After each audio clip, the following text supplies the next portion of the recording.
यतलू अलैहिम आयातिही व युज़क्कीहिम व युअल्लिमुहुमुल किताब वल हिक्मा सदक़ल्लाहुल अज़ीम।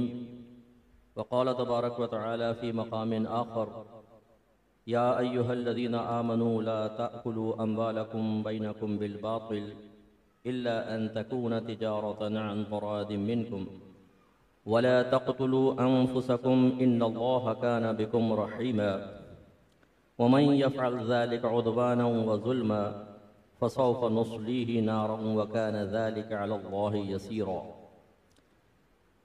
इन तज्तनिबू कबाइरा मा तुनहौना अन्हु नुकफ्फिर अन्कुम सय्यिआतिकुम व नुदखिलकुम मुदखलन करीमा वला ततमन्नौ मा फ़द्दलल्लाहु बिही बअदकुम अला बअदिन लिर्रिजालि नसीबुम मिम्मा इक्तसबू व लिन्निसाइ नसीबुम मिम्मा इक्तसबन वस्अलुल्लाह मिन फ़द्लिही इन्नल्लाहा काना बिकुल्लि शैइन अलीमा। सदक़ल्लाहुल अज़ीम। आज की महफ़िल की मुनासबत से एक तो आप सबको मुबारकबाद कि कुरान अज़ीम का ख़त्म हुआ और आपने हिम्मत और इस्तिक़ामत से कुरान सुना और अच्छा कुरान सुना। मेरा हुस्न ज़न है कि आपके यहाँ अच्छे अंदाज से कुरान पढ़ा जाता होगा, क्योंकि जब कम दिनों में तरावीह पढ़ाने का एक हाफिज़ पर बर्डन होता है तो फिर वो थोड़ा तेज़ी से ख़त्म करने की कोशिश करता है और उसमें फिर बाज़ तो यालमून तालमून के अलावा कुछ सुनाते ही नहीं है। अवामुन्नास भी खुश होती है कि 10 दिन में कुरान सुन लिया, 5 दिन में कुरान, 5 दिन की तरावी भी होती है, पूरा कुरान 5 दिन में। तो ये एक खौफ खुदा अगर दिल में हो और इंसान अल्लाह तबारक व तआला की रिज़ा की खातिर सुने और सुनाए, यानी सामे और जो हाफिज़ साहब पढ़ रहे हैं, तो फिर वो इस अरसे में भी अच्छा पढ़ सकते हैं। लेकिन बहरहाल जो तालीम शरअ है उसके हिसाब से इतने तेज़ी से कुरान पढ़ना, चूँकि अब हमारे ये तरावी में ख़त्म कुरान का मसला होता है तो ठीक है, लेकिन समझना अगर हो कुरान को तो फिर इतनी तेज़ी से नहीं पढ़ सकते हैं।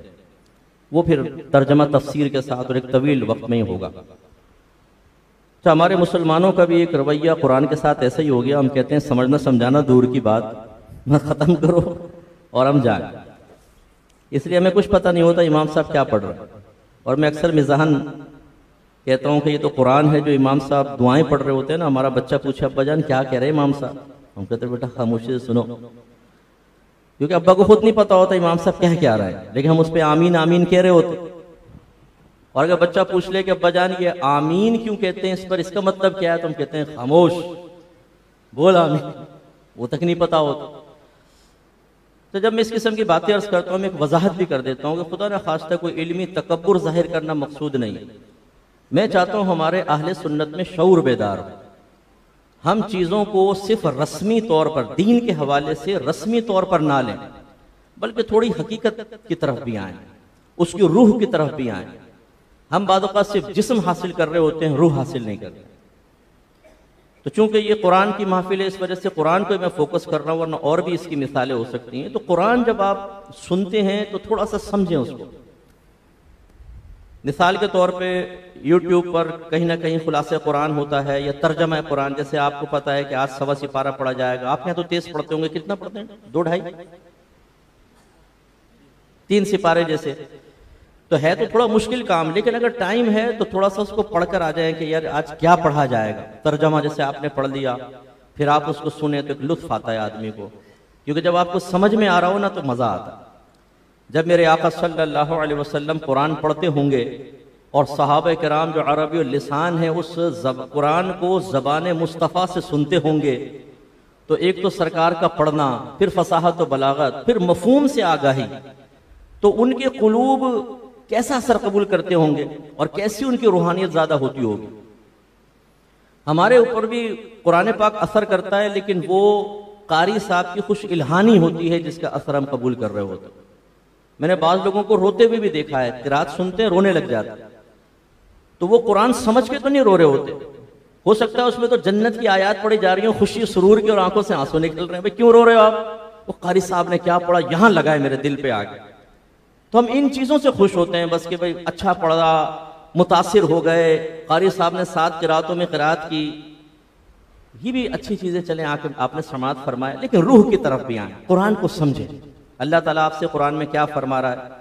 अब जैसे मैंने शुरू में एक आयत अर्ज़ की कि यतलू अलैहिम आयातिही व युज़क्कीहिम व युअल्लिमुहुमुल किताब वल हिक्मा, ये नबी करीम सल्लल्लाहु अलैहि वसल्लम इन सहाबा के सामने कुरान की तिलावत फरमाते हैं, इनका तज़किया नफ्स करते हैं, यानी जो आयात में अल्लाह ताला ने गुनाहों की निशानदेही की उनसे दूर करते हैं, जो किरदार की तकमील की बातें हैं उनको बयान करके सरकार किरदार की तकमील करते हैं, अखलाक की इस्लाह करते हैं, रज़ाइल से दूर करते हैं, फ़ज़ाइल के करीब करते हैं। और वयुअल्लिमुहुमुल किताब वल हिक्मा, और ये नबी इन्हें किताब और हिकमत सिखाते हैं। ये पहले भी शायद मैंने इधर ही आपकी वजाहत की थी कि कुरान के 2 पहलू हैं, एक ज़ाहिरी पहलू और एक बातिनी, या कुरान 2 तरह का है, एक ज़ाहिरी कुरान, एक बातिनी कुरान। एक आप आयत पढ़ते हैं, उसका तर्जमा पढ़ लेते हैं, ये आपको ज़ाहिर हासिल हो जाता है, लेकिन इसमें मकसूद इलाही क्या है, इससे कौन कौन से निकात निकल रहे हैं, क्या क्या इसमें दर्स पोशीदा है, कौन कौन से अहकाम अखज़ होते हैं, उनकी तफसील क्या है, वो आपको सिर्फ तर्जमे से हासिल नहीं होती, वो होती है फिर तफसीर से हासिल। वो चाहे आप कोई अच्छी तफसीर पढ़ें या कोई आलिम दीन आपको एक्सप्लेन करे, फिर हमें समझ में आता है कि मग़ज़ कुरान क्या है, रूह कुरान क्या है। तो पहले देखें जाहिर का जिक्र हुआ, यतलू अलैहिम आयातिही, उनके सामने आयात जाहिर करते हैं, लेकिन इससे तो सिर्फ अहलुल लिसान जो सहाबे कराम थे उन्होंने एक ज़ाहिरी मफहूम को समझा, बातिनी मफहूम कहाँ गया। वयुअल्लिमुहुमुल किताब वल हिक्मा, और ये नबी इन्हें कुरान और हिकमत सिखाते हैं, फिर वो सहाबे कराम उसको सीखा करते हैं। तो सूरह निसा की मैंने कुछ आयात आपकी खिदमत में तिलावत की, उस पर थोड़ा सा मैं कलाम करना चाहता हूँ ताकि उसकी रोशनी में हम कुछ निकात हासिल करें, और इंशाअल्लाह मुख्तसर वक्त में ख़त्म करने की कोशिश करूँगा। अल्लाह ताला फरमाता है, या अय्युहल्लज़ीना आमनू ला ताकुलू अम्वालकुम बैनकुम बिल बातिल, ए ईमान वालों अपने मालों को आपस में बातिल तरीके से, गलत तरीके से ना खाओ। इसमें माल को हासिल करने की तमाम नाजायज सूरतें जिक्र कर दी गई। अब ये यतलू अलैहिम आयातिही, मैंने एक आयत आपके सामने तिलावत की, लेकिन इसमें अभी सीखने सिखाने का प्रोसेस तो नहीं हुआ। आपने एक बात समझ ली कि जी बस बातिल तरीके से ना खाओ। अब तफसील क्या है, मौजूदा दौर में एक मुसलमान दूसरे मुसलमान का माल बातिल तरीके से खा रहा है, इसकी कौन कौन सी सूरतें हमारे मुआशरे में राइज है, ये आयत तो आपको नहीं बताएगी। इसका मतलब अगर तफसीर ना पढ़ें, अगर वजाहत हासिल ना हो, तो कुरान पाक की आयात से कमा हक़्क़ुहु फैज़ हासिल नहीं हो सकता। अब वो सूरतें क्या है, मिसाल के तौर पर बहुत से दुकानदार होते हैं, मिलावट करते हैं, काली मिर्चों के अंदर पपीते के बीज, लाल मिर्चों को पीसते हैं तो उसमें बुरादा रंग कर वो मिक्स कर देते हैं। इसी तरह ही दूध में पानी मिलाना, आटे के अंदर, अच्छे आटे के अंदर गंदा आटा मिलाकर वजन बढ़ा देना, तो ये मिलावट और गलत तरीके, गलत चीज बेचना, ये सब इस बातिल तरीके से माल हासिल करने में आएगा। ऐसे ही चोरी कर लेना, किसी का माल चुराना खुफिया तरीके से, गन पॉइंट पे मोबाइल छीनना, डाका मारना, ये सब इसमें आएगा। ऐसे ही माले वरासत दबा लेना। मैं आपसे पहले भी एक दफा गुजारिश कर चुका हूं, गालिबन जितने सरपरस्त तशरीफ फरमा हैं जिनका कुछ माल है और आज अगर वो फौत हो जाए तो वो तकसीम होगा, तो खुदारा आप फतवा लें अपनी मौजूदा सूरत हाल पर, किसी मुस्तनद अहले सुन्नत के इदारे से फतवा लीजिए कि भाई अगर आज मैं इंतकाल कर जाता हूं तो ये मेरे रिश्तेदार हैं, किसको कितना मिलेगा। वो फतवा लेकर अपने घर वालों को दें कि अगर मुझे कुछ हो जाता है इसको पढ़ना। खुसूसन जिन साहब की 2 बीवियां हों और 1 से 4 और 2 से 6 बच्चे हैं, जरूर ले, वरना आप दुनिया से रुखसत हो जाएंगे और इसके बाद जो फिर एक दूसरे के गरीबान पकड़ के नाक पे घूंसे लग रहे होंगे, वो उसकी खबरें आपको कब्र में मिलेंगी और आपकी रूह तड़पेगी कि ये हुआ क्या। इन्हें दुनिया के माल के लिए हमने खून सफेद होते हुए और रिश्तों को खत्म करते हुए और तकद्दुस को पामाल करते हुए एक दूसरे के गरीबान पकड़कर छोटे भाई को बड़े भाई के मुंह पर थप्पड़ मारते हुए देखा। तो अब ये जब हम अपनी औलाद को, अपने घर वालों को ये नहीं सिखाते तो नतीजा क्या निकलता है, इंतकाल होता है, लूट मार मच जाती है। एक बेटा घर में रहता है, बोलता है मैं तो उसको छोड़ूंगा नहीं, फिर उसकी बीवी कान में कहती है तुम ये क्यों नहीं कह देते कि अब्बा जान मेरे नाम कर गए थे, मुझे कह गए थे। वो झूठ बोल देता है, अब्बा जान ने मरने से पहले मुझे कहा था बेटा ये मकान तेरा है, अब अगर तुम मुझसे लोगे अब्बा की रूह को तकलीफ पहुंचाओगे, चाहते हो? अगर नहीं नहीं बस मेरा हो गया। अरे भाई इस तरीके से नहीं होता। ऐसे अगर आप अपनी बहनों से उनसे पूछें कि भाई तुम्हें अब्बा की वरासत चाहिए, बहनों ने मुरब्बत में कहा नहीं नहीं भाई तुम ही रख लो, छोड़ दो, अल्हम्दुलिल्लाह रब्बिल आलमीन अला कुल्ली हाल गई। हालांकि तकसीम से कबल कोई वारिस अपना हक मुआफ कर ही नहीं सकता, और फर्ज कर लें अगर बहनों ने कर दिया हो, लिख कर भी दे दिया हो, वो दोबारा उसका मुतालबा कर सकती है कि भाई हमें तो दो। अब ये क्या वरासत दबा कर बैठे हुए हैं, खा रहे हैं। इसी तरह फ्रॉड करके लोगों के माल खाना, बहुत सी कंपनीज चल रही हैं, अब मैं नाम नहीं लेता हूं, चलें कोई मतलब इसको बैड फील करे, हमसे पूछते हैं साहब फलां कंपनी चल रही है, अब वो नाम तो डबल शाह नहीं रखा हुआ लेकिन वो डबल शाह कंपनियां हैं, ऐसे ऐसे सुनहरी ख्वाब दिखाएंगे आपको, यूं इतने इन्वेस्ट करोगे इतना मिल जाएगा, इतना इन्वेस्ट करोगे इतना मिल जाएगा, और फिर जब ये इन्वेस्ट करेंगे बोलते प्रॉफिट बढ़ाना है तो 12 मेंबर बनाओ, ये उसमें लग गए जी मेंबर बनाने के अंदर, खूब पैसा इन्होंने भी थोड़ा बहुत कमाया, फिर आगे वाले इस तरह जब अच्छा खासा जमा हुआ उन्होंने कहा अच्छा जी अब तो इंशाल्लाह मैदान माशरे में मुलाकात होगी, खुदा हाफिज गायब, ये आपस में लड़ रहे हैं। कितने लोग इस तरह लूट चुके हैं। लेकिन हमारी कौम ये कहती है कोई जो हमें लूटने वाला हो, हमें लालच में मुब्तला करके हमारी जेबें खाली कराने वाला हो, तो ये इस तरीके से। इसी तरह रिश्वत लेना, ये भी बातिल तरीके से माल खाना है। झूठे केस बना देना, बाद वक़्त हम दूसरे का माल ऐंठने के लिए झूठे केस बनाते।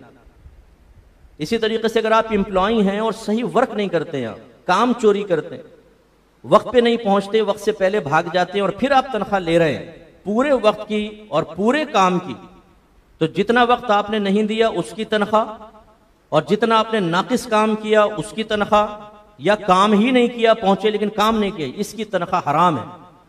और ये बातिल तरीके से आपने गोया के पैसा ले लिया, इस तरीके से हमें बचना चाहिए।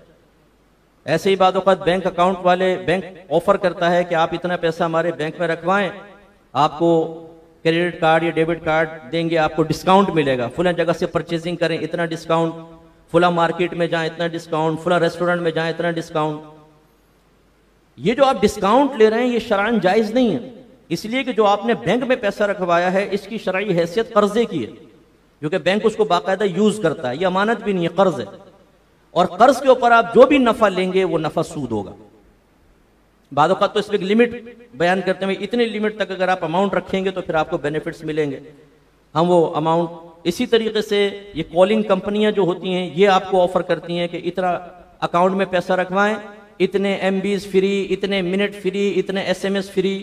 हमारे नौजवान फ्री के लफ्ज देखते ही फ्री हो जाते हैं, फौरन इनकी वो रग फड़कती है कि जी रात को 2 बजे से 5 बजे तक आखिर तपस्या करनी है, इतनी यात्रा करनी है साहब, इतनी बड़ी हमें वो जुलेखा और लैला इंतजार कर रही है, उसके लिए कोई ना कोई पैकेज तो करवाना ही करवाना है, वो अपना अकाउंट में रखवाया और फटाफट कर रहे हैं। ये वो आपका माल बातिल तरीके से खा रहे हैं और आप भी इसी तरीके से। जो भी आप पैसा कर्ज के तौर पर रखवाते हैं उस पर जब आप नफा लेते हैं वो सूद होता। ऐसे ही कोई भी ऐसा प्राइस बॉन्ड कि जिसको परचेज करने पर आपको पर मंथ कुछ ना कुछ, रखने पर ही कुछ ना कुछ मिलेगा, वो भी सही नहीं है, वो सूद के जुमरे में आता है। इसी तरीके से एक होता है ये जो गिरवी रखने का मामला होता है, रहन रखने इसको अरबिक में कहते हैं। मैंने इनको कर्जा दिया 5 लाख रुपए, अब मैं कहता हूं कि भाई कोई गारंटी, इन्होंने कहा मुफ्ती साहब ये मेरी दुकान आप रख लें, जब मैं पैसा दूंगा मैं ले लूंगा। अब मैं उस दुकान को किराए पे चढ़ा देता हूं कि ठीक है जब तक तुम पैसा नहीं देते मैं किराया खाता हूं। अभी जो मैं किराया खा रहा हूं इस रहन के ऊपर, ये कर्ज के ऊपर ही नफा है, ये हराम और गुनाह है कबीरा, बिल्कुल। मतलब ये कि ये हराम अपने पेट में उतारना। तो ऐसी बहुत सारी मिसालें हैं कि हमारे यहाँ सिर्फ पैसे की मिकदार देखी जाती है, उस पैसे के हुसूल में आसानियां देखी जाती हैं, ये नहीं देखा जाता कि अल्लाह उसके रसूल इससे राजी हैं या नहीं। इसलिए मैं आप सबसे गुजारिश करता हूं कि आप दुकान को रेंट पर दें, मकान को रेंट पर दें, या आप पैसा इन्वेस्ट कर रहे हैं कि उधर भी पैसा इधर भी पैसा, इसको शिरकत कहते हैं। उधर सिर्फ मेहनत आपका पैसा, इसको मुदारबत कहा जाता है। कोई भी ऐसा आप माली मुआमला करें, पहले उस पर किसी अच्छे आलिम दीन, अच्छे मुफ्ती साहब, और आपके यहाँ तो माशाल्लाह अहले इल्म मौजूद हैं, उनसे आकर राय तलब कर लें कि ये गलत तो नहीं है, ये हराम तो मैं नहीं कर रहा हूँ। कितनी बहनें ऐसी हैं कि जो एक अरसे दराज तक इन्वेस्टमेंट कर चुकी हैं और फिर उनको कोई प्रोग्राम देखा, किसी ने कुछ समझाया तो फिर वो हमें कॉल करते हैं, मुफ्ती साहब मैंने इस शर्त के साथ इन्वेस्ट किया था, 14 साल हो गए, अब आप बताइएगा ये मैं सही कर रही हूँ कि नहीं। तो हम कहते हैं 14 साल के बाद भी बहन ने फकीर को याद कर लिया, उसकी बड़ी मेहरबानी। अब वो 14 साल पर देखते हैं तो वो गुनाह होता है, हराम, सूद खा रही हैं 14 साल तक। बस क्या है, पैसे की मिकदार, घर बैठे पैसा आ रहा हो, ये गलत चीज होती है। हमेशा याद रखिएगा कि ये हराम पैसा आपके पास कभी मुस्तकिल नहीं रहेगा, बेबरकती पैदा होगी, बीमारियां, आफात, लुट जाएंगे, चोरी हो जाएगी, औलाद के पेट में पहुंचेगा, औलाद नाफरमान बनेगी। बहुत सौ की औलाद जो गंदी हरकतों में मुलव्वस हो जाती है, खराब काम करती है, उसकी एक वजह ये होती है कि बाप अपनी औलाद के पेट में जो उतार रहा होता है वो गलत किस्म का उतार रहा होता है। और उस पर अलमिया ये कि फिर हमारा दावा ये होता है कि हम तो भाई रिज़्क़ हलाल खिला रहे हैं अपने बच्चों को। एक दफा एक साहब को कहा कि जिधर से कुरान में तशरीफ लाएं, कहने लगे मुफ्ती साहब टाइम ही नहीं होता, बीवी बच्चों के लिए रिज़्क़ हलाल कमाना भी तो इबादत है। तो मैंने कहा कमाना भी इबादत है या कमाना ही इबादत है, इसकी वजाहत करें जरा। फिर मैंने दायरा अदब में रह के पूछा, अच्छा बताएं रिज़्क़ हलाल किसे कहते हैं, रिज़्क़ हराम की तारीफ क्या है? तो थोड़ी देर सोचते रहे, उन्होंने अपनी बातनी डिक्शनरी में तलाश करने की कोशिश की लेकिन जवाब ना आया। तो उन्होंने कहा जी अच्छा आप बताएं। मैंने कहा कमा आप रहे हैं, बताऊं मैं? बस यही एहसास शऊर बेदार करना मकसूद है कि पैसे की मिकदार को मत देखिए। अपने करीबी वो दोस्त जो अरसे दराज से हराम खा रहे हैं उनके समझाने की तरफ ना जाएं कि वो आपको कहे मौलवियों से नहीं मालूम करना, ये तो मरवाएंगे, बैठ मैं समझाता हूं। अपने भाई को देख, मुंह देख भाई का, हराम खा खा के कैसा हो गया, कोई फर्क पड़ा? तू भी हराम खा, कोई बात नहीं, नहुसत मुंह पर आएगी, क्या हुआ, खाओ हराम। हम कहते हैं यार बात सही है, बड़ा हमदर्द आदमी है, चाय भी पिलाते हैं, खाना भी खिलाते हैं। फिर वो समझाता है कि अल्लाह उसके रसूल के कानून की पामाली कैसे करनी है, अल्लाह उसके रसूल की हुदूद को फलांगना कैसे है, अपने आप को बुरी मौत पर पेश कैसे करना है, अज़ाबात कब्र को दावत कैसे देनी है, मैदान माशर की जिल्लत और रुसवाई हासिल करने का तरीका क्या है, जहन्नम का रास्ता तय करना और अपने लिए जन्नत के रास्ते बंद करने का तरीका क्या, मैं समझाता हूं। और अलमिया यह है कि आखिर में ये नहीं कि हम कहें निकल बाहर निकल, हम कहते हैं यार तो बहुत अच्छा दोस्त, बहुत शुक्रिया यार, बहुत शुक्रिया। फिर जाके घर में ज़ौजा को बताते हैं आज तो बड़ा बेहतरीन एक आइडिया हासिल हो गया, वो मिस्टर हरामखोर आया था, उसने बताया था, मादरत ये लफ्ज इस्तेमाल करो, नाराज मत होइएगा। बीवी कहती हाय कुर्बान जाओ भाई के, इतना अच्छा दोस्त, बस तुम कर लो। और अगर आप कहें कि नहीं मुझे थोड़ा शुबा हो रहा है, अरे भाड़ में गया शुबा, कब तक तुम्हारा साथ देती रहूं मैं, ना घर में खाने को है ना मेरे पहनने को, तो पुराना जोड़ा 4 साल से पहन रही, नजर नहीं आ रहा। आप कहते हैं नहीं बात तो ठीक है, बस खामोश, जो मैंने कह दिया करो करो करो करो। चलें जी, कुछ अरसे में बीवी के जेवर, उसके चेहरे पे फैली हुई मुस्कुराहटें, बच्चे कार का दरवाजा खोल के बैठ रहे हैं, ड्राइवर आपका आगे का दरवाजा खोल रहा है, बिठा रहा है, मोहल्ले वाले हैरत से देख रहे हैं, औरतें काबिल रश निगाहों से देख रही हैं, महफिल के अंदर मरकजी जगह आपको हासिल हो गई जी, पैसे की वजह से नाम हो गया। लेकिन मैदान महशर में जब आदमी पकड़ा जाएगा तो फिर उसको नदामत होगी बहुत ज्यादा। यही लोगों को इनके सामने पकड़ा जाएगा। इसलिए मेरे प्यारे भाइयों, कोशिश करें कि हराम तरीके से किसी का माल हासिल ना करें।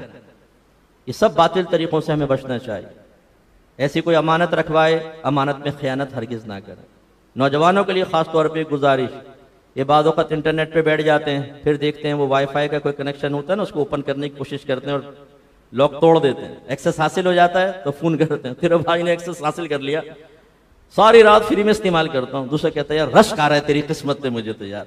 अपने भाई को भी कोई आइडिया बता दे, ना ये राज की बातें ऐसे नहीं बताऊंगा, पहले माई कलाची के ऊपर, कलाची पे चल, 2 दरिया के ऊपर ट्रेड दे भाई को, फिर समझाएगा भाई।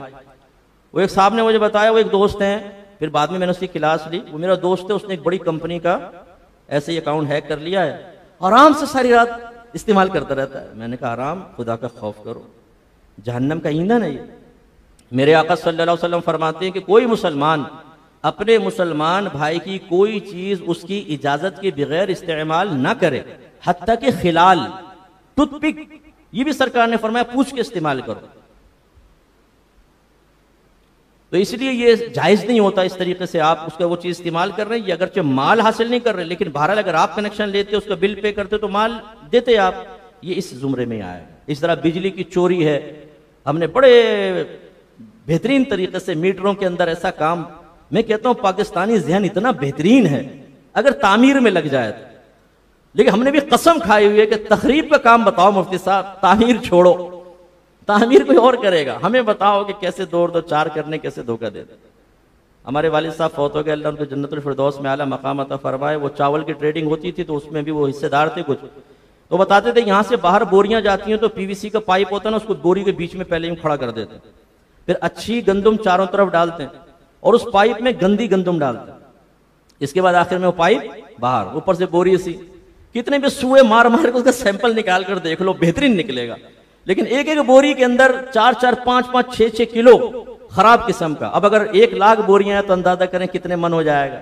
लेकिन ये क्या है, जहन्नम की आग उतार रहे हैं ना। आप अपने मुल्क का इमेज भी खराब करते हैं। आपने खबरें सुनी होंगी कितने टन हमारी गंदुम गई और पोर्ट से ही वापस भेज दी उन लोगों ने कि भाई ये तो फ्रॉड कर रखा है तुम लोगों ने। ना अपने मुल्क की बदनामी का एहसास ना कुछ। तो ये तमाम चीजें अच्छी तरह देखें। मैं अपने नौजवानों से खासतौर पर गुजारिश करता हूं कि बेटा आदमी कनाअत करके कम पे गुजारा कर ले। किसी को देखकर एहसास से कमतरी बेदार हो, आंखें बंद करके वहां से निकल जाओ। दिल दुख रहा है, इस तकलीफ पे सब्र कर लें, जन्नत की हूरें आपको मिलेंगी, दराजात मिलेंगे। लेकिन यूं मत कीजिएगा कि इस तकलीफ, ये तकलीफ अब मुझसे बर्दाश्त नहीं हो रही, अब तो बस मैं कुछ ना कुछ करूंगा, और आप हराम तरीके की तरफ बढ़ जाएं, गलत तरीके की तरफ, खुद भी हराम खाएं, अपने बीवी बच्चों को हराम खिलाएं, तो ये अपनी आखिरत की बर्बादी का सामान होगा। आगे अल्लाह फरमाता है इल्ला अन तकूना तिजारतन अन तरादिम मिनकुम, मगर ये कि जो तिजारत बहम रिज़ामंदी से करे। तिजारत को अल्लाह ने जायज रखा। वअहल्लल्लाहुल बैअ व हर्रमर रिबा, अल्लाह फरमाता है अल्लाह ने खरीदो फरोख्त को हलाल किया और सूद को हराम फरमाया। तो ये इस तरह आगे फरमाया वला तक़्तुलू अनफुसकुम, और अपने आप को कत्ल ना करो।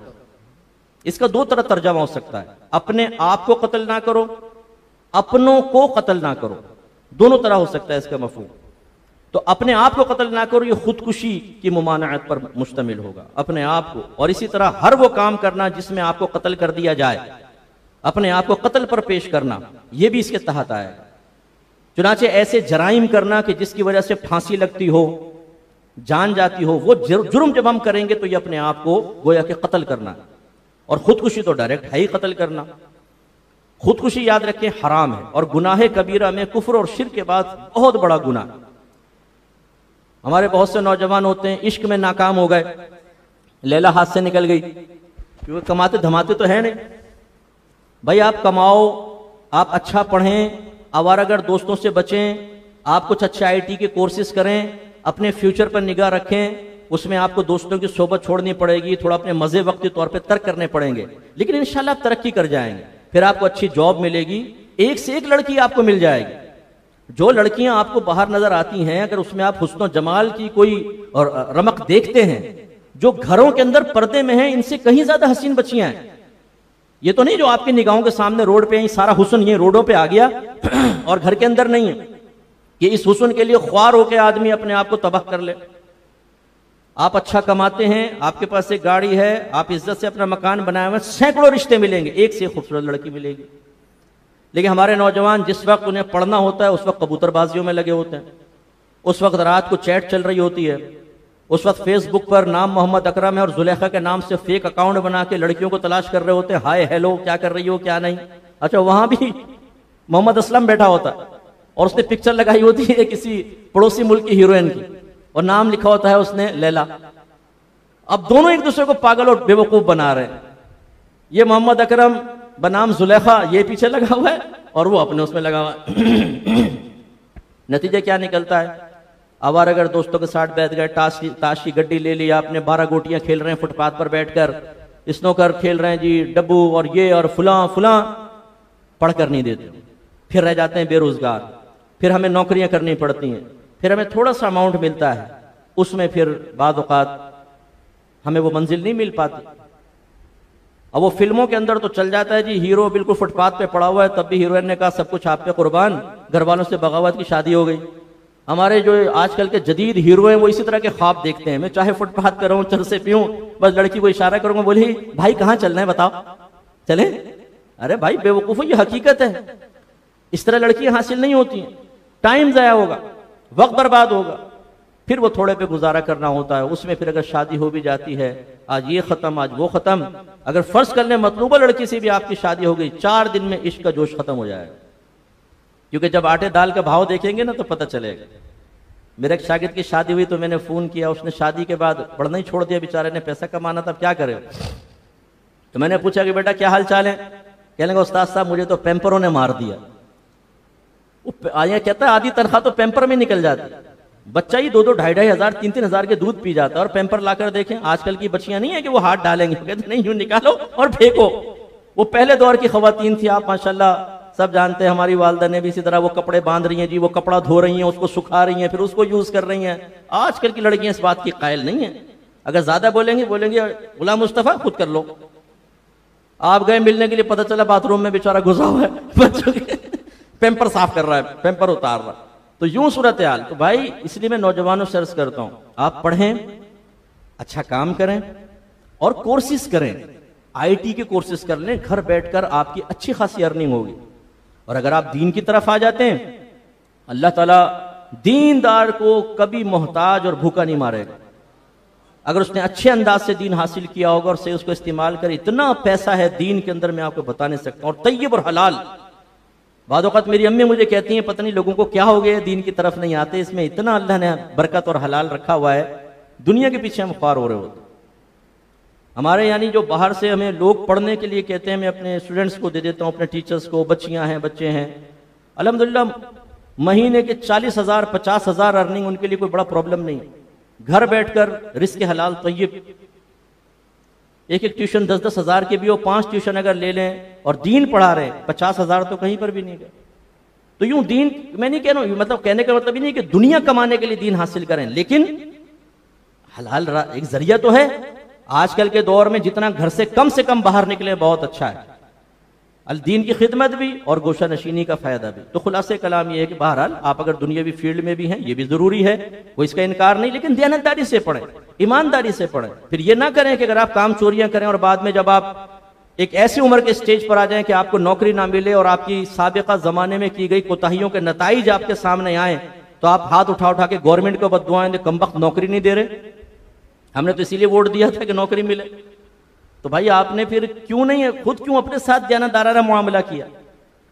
किस बेस पर आपको जॉब मिलेगी ये बताइए? कोई है हुनर आपके हाथ में? जो हुनर तो नहीं है। तो यूं मैं गुजारिश करता हूं कि अपने आप को हलाकत में ना डालें, वरना तबाही तबाही। अब होता क्या है कि जब हमारे नौजवान इश्क में नाकाम हो गए, दीगर मामलात में, तो ये, अब मुझे किसी ने बताया कि एक पड़ोसी मुल्क का एक नौजवान हाफिज कुरान, वो किसी ने नबी करीम की शान में गैर मुस्लिम ने गुस्ताखी की, उस हाफिज साहब ने अपने आप को फांसी चढ़ा दिया और पैगाम ये छोड़कर गए कि चूंकि ये गुस्ताखियां सरेआम हो रही हैं और मैं कुछ नहीं कर पा रहा, तो मैंने अपने आप को मैं हलाक कर दिया। अब हाफिज कुरान तो थे, शायद काश वो साहिब इल्म भी होते तो उन्हें पता होता कि ये करना उनके लिए शरन जायज नहीं था। आप अगर मजबूर महज हैं तो कम अज कम दिल में बुरा जाने, और अल्लाह तबारक व तआला ने अगर कुदरत व ताकत दी है तो अपने अतराफ के उलमा की हिदायत की रोशनी में आप पुरअमन जो भी मामलात हो सकते हैं वो करें, लेकिन उन्होंने खुदकुशी कर ली।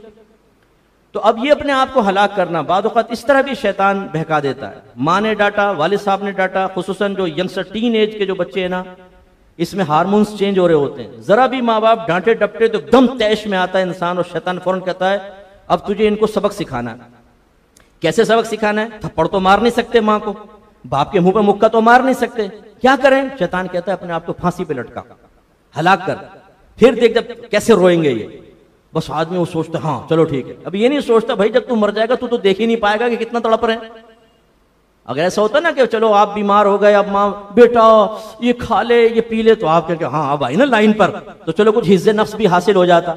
लेकिन आपने तो हलाक कर दिया अपने आप को, आप गए जहन्नम में, क़यामत तक वो अजाब होता रहेगा जिस तरीके से आपने अपने आप को हलाक किया था।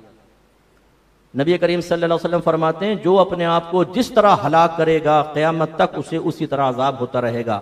जिसने जहर पिया उसको जहर पिलाया जाएगा, जिसने अपने आप को लोहे से हलाक किया उसको लोहे से हलाक किया जाएगा। और फिर जहन्नम में भी ये एक रिवायत के मुताबिक ऐसे ही अजाब होगा जैसे दुनिया में हलाक किया। तो टेंशन कितना ही ज्यादा हो जाए, फर्स्ट ऑफ ऑल फौरन उसको किसी अपने करीबी दोस्त से शेयर करें जो आपके राज की हिफाजत कर सकता हो। और बच्चों से तो मैं गुजारिश करूंगा अपने माँ बाप को दोस्त बनाएं, उनसे शेयर करें, और वरना अपने किसी अच्छे दीनदार दोस्त से शेयर करें कि यार दिमाग बहुत मेरा आउट हो रहा है, मुझे थोड़ा समझाओ। वो आपको प्यार मोहब्बत से समझाएगा, प्रेशर कम होगा। वरना आप अगर अपने आप को कमरे में मुक़य्यद कर देंगे, खुद सोचते रहेंगे, तो शैतान भयानक अंजाम की निशानदेही करवा करवा कर आपको खौफज़दा करके हत्ता के खुदकुशी की तरफ ले जाएगा। ये है अपने आप को हलाक करना। अपनों को हलाक करने के अंदर ये जो एबॉर्शन करवा देते हैं बाद औक़ात बगैर किसी वजह के। 4 माह का अगर बच्चा मां के पेट में हो जाता है तो उसमें रूह फूंक दी जाती है। उसमें अगर कोई बगैर उज़्र के उसको हलाक कर दे बच्चे को, तो या आला हज़रत ने फरमाया ये एक इंसान के कत्ल की मिसल है। और अगर 4 माह से कम है भी रूह नहीं फूकी गई तब भी ये शरन जायज नहीं है कि इंसान बगैर किसी शरई उज़्र के अल्लाह की एक नेमत को खत्म करवा दे। ये भी एक जान का कत्ल तो है, अगरचे भी रूह नहीं आई, मना है ये भी। इसलिए फैमिली प्लानिंग के नाम पर या और छोटे छोटे आजार की बिना पर अपने बच्चों को हलाक करवाने का सोचना ये ठीक नहीं है। इसके लिए आप मशवरा कर लें किसी भी आलिम दीन से, ये बहुत बेहतर है कि भाई ये ऐसा ऐसा मसला हो रहा है, हम बताएं। बाद औक़ात वाइफ की जान को खतरा होता है, बाद औक़ात बच्चे की जान को खतरा होता है। ऐसी पेचीदियां पैदा हो जाती हैं कि अबॉर्शन के बगैर गुजारा नहीं है, उसकी रियायत की सूरतें निकलती हैं। इसी तरह बच्चों की पैदाइश के दरमियान कोई प्लानिंग करना, मुनासिब वक्फा इख्तियार करना, इसमें भी शरन कोई हर्ज नहीं है, जायज़ तरीका होना चाहिए, नीयत सही हो, इंटेंशन सही होनी चाहिए, तो इसकी भी शरीयत इजाजत देती है। लेकिन मालूम करें ना, खुसूसन मेरे जो यहाँ यंगस्टर्स बैठे हैं जो भी शादीशुदा नहीं है या उनकी अभी भी शादी हुई है, आप इस सिलसिले में बाकायदा तालीम हासिल करें। क्योंकि आप अगर शरई तालीम, शरई रहनुमाई हासिल नहीं करेंगे तो आप मशवरा करेंगे अपने कजन से, अपने किसी शादीशुदा दोस्त से, अपने किसी बड़े से, और हर एक मशवरा देने का अहल नहीं होता। वो आपको खिलाफ शरा और गलत किस्म का मशवरा देगा और आपको शदीद गुनाहगार करवा देगा। और हो सकता है कि बरोज़ क़यामत वो बच्चा आपका गरीबान पकड़ ले। कच्चा बच्चा तो माँ बाप की शफाअत करेगा, आपने हदीसों में सुना है। यहाँ उल्टा मामला ना हो जाए कि बच्चा अगर कहे कि इन्होंने मुझे हलाक किया, अल्लाह ताला इनको पकड़, इन्होंने नाशुक्री की थी, इनकी गिरफ्त फरमा। और ये बहुत खतरनाक चीज, इसलिए शरीयत इस सिलसिले में भी बड़ी रहनुमाई फराम करती है, उसका आप ख्याल करें। एक इसमें एक नुक्ता मैं और अर्ज कर देता हूँ, एक मसला बाद औक़ात हमारा कोई बड़ा वेंटिलेटर पर होता है और डॉक्टर ये कहते हैं कि अब ये नहीं बच पाएंगे, आप चाहें तो रखें, हो सकता है 3 दिन 4 दिन 5 दिन सांस चलती रहे, वो होश में नहीं है, यहाँ नलकी, यहाँ नलकी, यहाँ नलकी, यहाँ नलकी, हर जगह नलकियां नलकियां लगी होती हैं। लेकिन यह है कि अगर आप वेंटिलेटर से हटाएंगे तो बस फिर ये तो गए, लेकिन रखेंगे तो 3 4 5 दिन ज्यादा चलेगा, इससे ज्यादा नहीं। अब वो हमसे मशवरा करते हैं, उससे आप क्या करें? तो अच्छी तरह याद रखें, पहली बात तो है कि वेंटिलेटर पे जो तकलीफ और अजियत है वो वही महसूस कर रहा होता है जो उधर है। जो लोग मतलब देखते हैं, हमने देखा बहुत खतरनाक सूरत हाल, एक बहुत बड़े आलिम दीन का विसाल होने लगा, उनको वेंटिलेटर पे रखा हुआ था, मैं खुद भी वहां मौजूद था, एक और पाकिस्तान के बहुत बड़े आलिम दीन वहां मौजूद थे। उनसे डॉक्टर ने आकर यही बात की कि आपके जो आलिम साहिब हैं अब उम्मीद नहीं कि ये सेहत की तरफ आए या बचें, अब आप बताइए वेंटिलेटर पे ले जाना है या नहीं, रखना है कि नहीं? तो बहुत बड़े आलिम दीन है, उन्होंने कहा कि नहीं, अल्लाह ने जिंदगी देनी होगी, सांस होगी, जितनी वो करेंगे, आप इनको हटा दें। तो जवाब कहने का मतलब यह है कि ऐसी सूरत हाल में अगर आप वालिद को घर ले आए, वालदा को घर ले आए, यकीनी बात है मशीन तो अब नहीं होगी, हो सकता है जल्दी सांस टुकड़े और उनका इंतकाल हो जाए, ये कत्ल करना नहीं कहलाएगा। क्योंकि हमारे मुशाहिदे में ये चीज भी आई, हर एक चीटर नहीं है, माज़अल्लाह कोई नाराज ना हो, मर चुका है आदमी, फिर भी 3 दिन वेंटिलेटर पर रखकर बिल बनाया गया, रूम का अलहदा, उसका चार्ज अलहदा, फुला टीके मंगवा लिए गए, वो मरा हुआ है, टीके लाओ, फला जल्दी लाओ, उसको लगाने हैं टीके, वो लेके अपने पास रख लीजिए, चाचा तो पहले ही मरा पड़ा है, और के पास ले जाएं जी अपने मुर्दे को 3 दिन बाद, ये बिल है, बिल पहले पे कर दें वरना लाश भी नहीं मिलेगी। तो अब ऐसी सूरत हाल में एक सफेद पोश आदमी, एक गरीब आदमी जेवर बेचकर, मकान बेचकर, दुकानें बेचकर क्या करे बेचारा वो, तो उसके लिए फिर इजाजत है कि वो उसको घर ले आए। अभी हमारे एक भाई थे, दोस्त हैं, मतलब मैं भाई की तरह उनको समझता हूँ, उनके वालिद साहब का ऐसे मसला हुआ, माशाल्लाह अच्छे खाते पीते हैं, कोई ऐसा मसला नहीं था, उन्होंने फिर मुझे दरखास्त की, मैं हॉस्पिटल गया, वाकई वालिद साहब की हालत देखी तो बहुत ही नाजुक सूरत हाल थी, खानदान के लोग बैठे, उनका मुझसे मशवरा आपसे चाहिए, हम रख भी सकते हैं, हमें कोई मसला नहीं, अल्लाह ने पैसा दिया, लेकिन डॉक्टर ने ऐसा कहा है, क्या हम अगर ले जाएं तो हम पे कोई वबाल होगा? मैंने कहा नहीं होगा, वबाल तो नहीं है, रखना चाहें आप रख भी लें। वो फिर घर ले गए, जितनी अल्लाह ने जिंदगी थी वो जिंदा रहे, उसके बाद इंतकाल हुआ। तो ये भी एक सूरत हाल होती है, लेकिन ये कत्ल करना नहीं कहलाएगा, ठीक है ना। एक बाप ने मुझे मैसेज किया, मुफ्ती साहब मेरे बेटे को एक बीमारी हो गई, हमें पता नहीं चला, वो बढ़ती रही, बजाहिर कोई सिम्टम्स ही नजर नहीं आ रहे थे, लेकिन जब उसके सिम्टम्स नजर आए और हम डॉक्टर के पास लेकर गए तो उन्होंने कहा आपने बहुत देर कर दी। 16 साल का बेटा, ये लास्ट स्टेज पर पहुंच चुका, हो सकता है कैंसर वगैरह कुछ हो। उसके बाद वो बेटा मर गया। तो उन्होंने कहा मुफ्ती साहब मुझे बताएं, मैं तो जमीन में गड़ा जा रहा हूं कि मैंने अपने बेटे को हलाक कर दिया, अगर मैं पहले ले जाता तो बच जाता। तो मैंने जवाब दिया, अगर अल्लाह को बचाना होता तो पहले आपके दिल में ख्याल ना डाल देता। अल्लाह की रजा पर राजी रहे, ये कत्ल करना नहीं है, आपको तो पता ही नहीं था, आप मुकल्लफ ही नहीं थे। तो यूं बादौक़ात चीजें ऐसी होती हैं। अब ये मैं इसलिए वजाहत कर रहा हूं, आप घर पे वालिद साहब को ले आए, आपने टेस्ट नहीं करवाए, मामूली सिम्टम्स थे, कोई ऐसा नहीं था, टेस्ट नहीं करवाए, कोई हलाक हो गया, खानदान वाले आकर आप पे टॉन्टिंग करेंगे, अरे तुमने तो अपने बाप को मार दिया, ये एहसानात का बदला दिया। आप कह रहे नहीं भाई नहीं, अरे कैसे नहीं, तुम कैसे लेकर आ गए घर में, तुमने मारा अपने बाप। अरे भाई खुदा का खौफ करो। तो आप में कोई ऐसा रेडीमेड मुफ्ती साहब बैठा हो तो खुदारा फतवे जारी मत कीजिएगा, गुनाहगार होंगे। किसी को कातिल कहना आसान काम नहीं है, इसलिए इन चीजों पे तवज्जो करने की बहुत जरूरत है और फतवा जारी ना करें। फिर अल्लाह ताला ने इरशाद फरमाया, एक चीज पे बस मैं कलाम कर लेता हूँ, टाइम क्यों काफी हो गया। अल्लाह ताला फरमाता है कि इन तजतनिबू कबाइरा मा तुनहौना अन्हु नुकफ्फिर अन्कुम सय्यिआतिकुम व नुदखिलकुम मुदखलन करीमा। अल्लाह ताला इरशाद फरमाता है कि अगर तुम कबीरा गुनाहों से बचोगे तो उसके बाद जो भी तुम इबादत वगैरह करोगे उसकी बरकत से हम तुम्हारे सगीरा गुनाहों को मुआफ कर देंगे और तुम्हें जन्नत में एक मुअज़्ज़ज़ और मुकर्रम मकाम पर दाखिल कर देंगे। तो ये जहन में रखिएगा कि अगर हम कबीरा गुनाहों से बचेंगे, कबीरा से बचें, सगीरा तो इंशाअल्लाह उस पर हमें तौबा करनी चाहिए, ना मैं कोई दलेर कर रहा हूं, लेकिन सगीरा तो इंशाअल्लाह आपके बहुत सारे अमाल से वैसे ही मुआफ हो जाए। कबीरा गुनाह क्या होते हैं?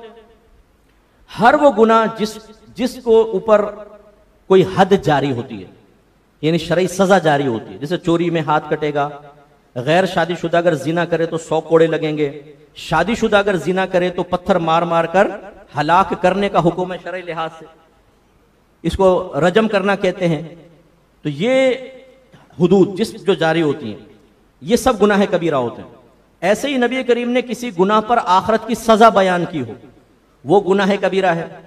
ऐसे ही मेरे आका ने इजहार नाराजगी फरमाया हो कि अगर तुम ऐसा करोगे, जो ऐसा करेगा वो मुझसे नहीं, मन गश्शा फलैसा मिन्ना, जो धोखा दे वो हम में से नहीं, वो गुनाह कबीरा होता।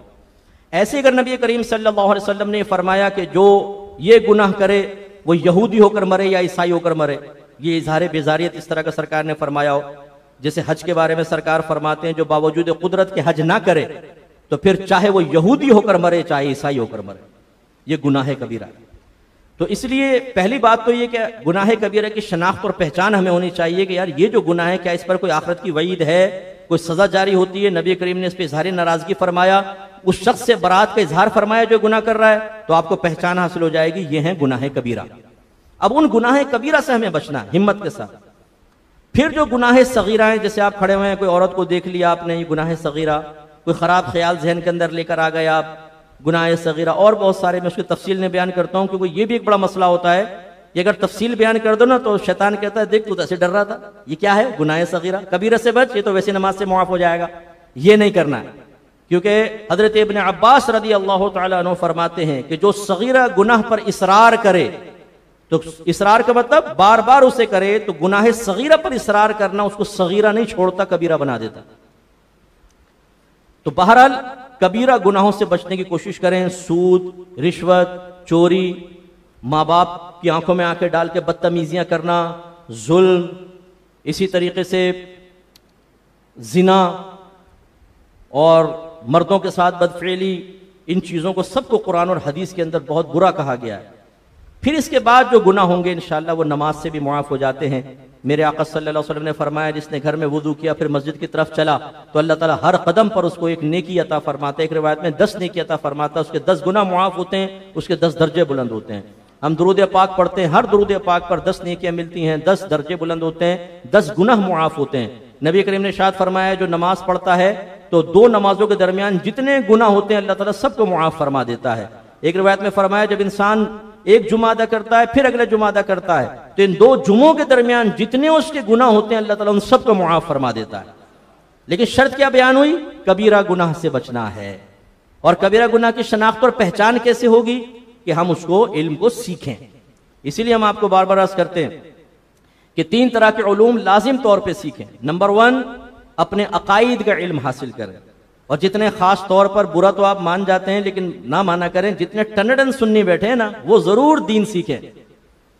क्योंकि हम इन किस किस्म के दावे करने के बाद अपने आप को समझते हैं अब हम दीन सीखने के मुकल्लफ नहीं रहे। क्यों?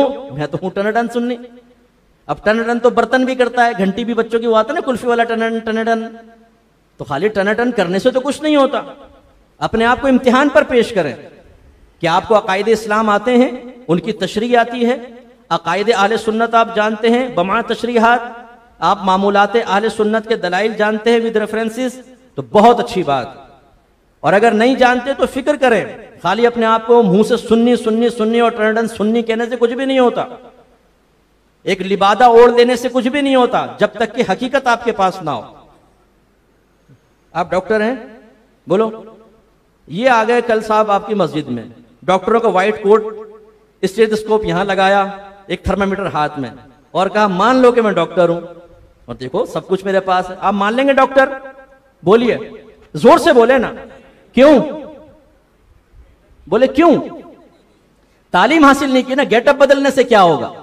तो हम सुन्नियों को अगर गेटअप इख्तियार कर ले लेकिन अकायदे आले सुन्नत पता ही नहीं है, मामूलात सुन्नत की दलील ही नहीं पता, तो फिर मैं तो नहीं कह रहा हूं कि आप सुन्नत से खारिज होंगे, ये जसारत जरूर करूंगा कि आप कामिल सुन्नी नहीं है। खुदारा अपने बच्चों को सुन्नियत सिखाएं, खुद भी सीखें। इसका फायदा यह होगा कि यूट्यूब पे जो कोई अपना मंजन और चूरन बेच रहा है, एक हाथ में कुरान दूसरे हाथ में बुखारी पकड़ रहा है, उससे आप मुतासिर नहीं होंगे। वो आपके अकाबरीन को जलील कर रहा है, वो गालियां बक रहा है, आप खामोशी से नहीं सुनेंगे, आप कहेंगे नहीं ये गलत कह रहा है। क्यों? आपके पास दलील होगी। अभी सूरत हाल ये कि हमारे जो सुन्नी भाई अपने आप को टनडन सुन्नी कहते हैं, हम तो चैलेंज करते हैं, आज तक कोई मेरे सामने तो आया नहीं। मैं फिर अपनी आर्जी के इज़हार करता हूं, मैं अपने आप को कोई बड़ा नहीं समझता हूं, मैं एक तालिब इल्म हूं, मुझे आपसे मोहब्बत है, मैं चाहता हूं मेरा सुन्नी जाहिल क्यों रहे। तो इसलिए मैं ये कहता हूं कि जो ये दावा करता है मुफ्ती साहब ये ऐसी ऐसी बातें ना करें, आपने हमारी सुन्नियत को झंझोड़ कर रख दिया है। हमसे पूछे, हम बताएंगे, करें सवाल, तो फिर आओ इस इज्तिमा के बाद मेरे पास बैठो, मैं आपसे ज़ुर्रियात अहले सुन्नत के बारे में कुछ क्वेश्चंस करता हूं, कुछ मामूलात और अकायदे अहले सुन्नत की तशरीहात तलब करता हूं, और वीडियो बन रही होगी, याद रखिएगा, और वो मैं डालूंगा यूट्यूब पर।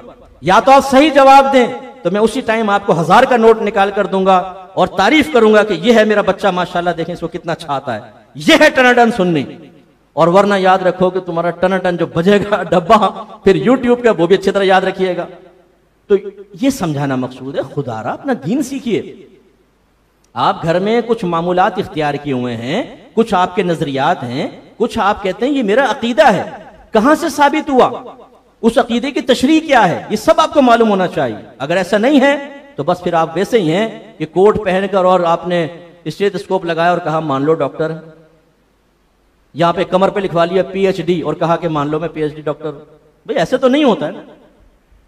तो खुलासा कलाम यह है कि आप अपना दीन सीखिए, अकीदा बहुत ज़रूरी है। इसी तरह अहकाम शरइया अमलिया, नमाज के अहकाम सीखें, नमाज की शराइत, नमाज के फ़राइज़, नमाज के वाजिबात, नमाज किस तरह फासिद होती है। मैं अपने पुराने बुजुर्गों से भी गुजारिश करूंगा, नाराज मत होइएगा, क्या अपने आप से आप क्वेश्चन करें, क्या आपने नमाज किसी आलिम दीन से सीखी है, या आप मस्जिद में वालिद साहब की उंगली पकड़कर तशरीफ लाए थे और आपने देखा ये ऐसे पढ़ रहे हैं नमाज, ये ऐसे पढ़ रहे हैं, ऐसे देख देख कर सीख ली है। अगर आपने देख देख कर सीखी है तो हमारी मस्जिदों के अंदर सिर्फ इमाम आजम अबू हनीफा रदी अल्लाह तआला अन्हु की तालीम के मुताबिक 100% परफेक्ट नमाज नहीं पढ़ रहे होते। कोई ये तकबीर लगा रहा होता है यूं, कोई यूं पाँव को देख रहा होता है, कोई ये। हमारे बच्चे कहते हैं अरे भाई एक चाचा ने ये किया, एक ने ये किया, एक ने यह हाथ छोड़ा फिर ये किया, एक ने फौरन यूं हाथ बांध लिए, एक इतना सा हाथ उठाया। अब सही तरीका क्या है, सुन्नत के मुताबिक क्या है, पता चल सकता है? नहीं। ऐसे वुजू खाने पे बैठे हुए हल्का हल्का यूं मार, हमारे बच्चे देखते हैं यूं ऐसा कर रहा है, इधर पानी डाला, इधर सारा मसाह किया, वुजू ही नहीं हो रहा, हमारे बच्चे उसको देख रहे।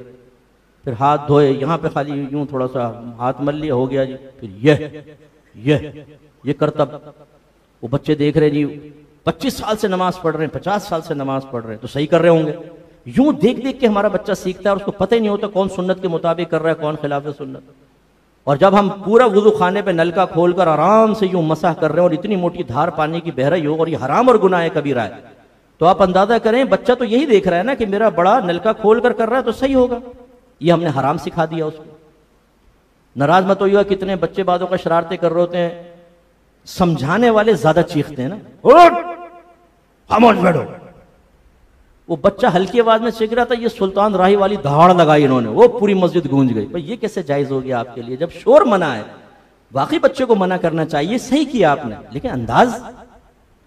हमारी जुमे की नमाज खत्म होती है, जो मछली मार्केट बनती है मस्जिदों के अंदर, वो आपने देखी होगी, हर एक बातें कर रहा होता है। ऐसा अगर कोई बाहर से आ जाए तो बोले क्या चीनी तकसीम हो रही है फ्री में? गवर्नमेंट ने ऐलान कर दिया रिलेटिव स्टोर मस्जिद में लग गया है, ये कोरोना वैक्सीन फ्री में लगाई जा रही है। ऐसा शोर शराबा, और हम मना करके बता दें। अब तो खैर हमारी एक हैसियत दूसरी बन गई, लोग अदब एहतराम इज्जत दे देते हैं तो सुन भी लेते हैं, वरना हमने अच्छी तरह भुगता है इस चीज को। जब छोटी उम्र में किसी को समझाएं कि हुजूर ऐसा ना करें, अरे तुम कल के बच्चे हमें समझाओगे, निकलो यहां से, हमें इज्जत बचा लो, वो इसमें बुरा मान जाए।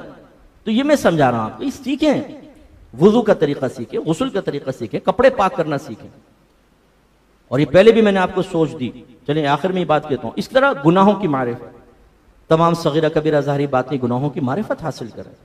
और अब बात अर्ज कर देता हूं, अपने घर में जाएं, अपनी वालदा से पूछें, अपनी ज़ौजा से पूछें, अपनी बहन से पूछें, अकायद अहले सुन्नत, अकायद इस्लाम, मामूलात अहले सुन्नत की दलील मांगे आप।